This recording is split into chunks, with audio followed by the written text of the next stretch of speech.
गंजाम भंजनगर उत्तर बनखंड मुजागड़ range बाईबाली section बाणियापल्ली संरक्षित जंगल रे एक दंता हाथीर मृतदेह उद्धार होईछि।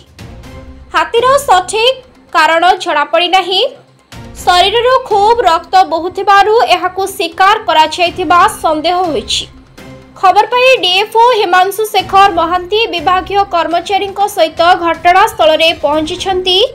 जेटीएफ टीम भुवनेश्वर आसी पहुंचवा परे हाथीर व्यवच्छेद हेबा परे हाथी मृत्यु कारण प्रकृत जଣାपड़िबो बोली डीएफओ प्रकाश करिसेंती।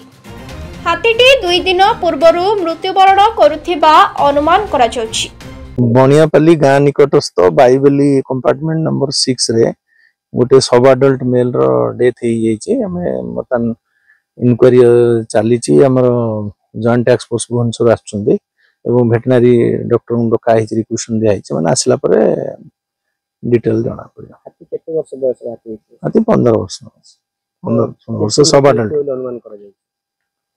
सेटा देखला जना पड़ो मैंने काली लाइट गत नाइट रे मरची। रक्त बहुत पड़ी तेणु शिकार होई परली सेटा इनक्वारी पर जना पड़ इनक्वारी पर जना पड़। Bureau report IJB news.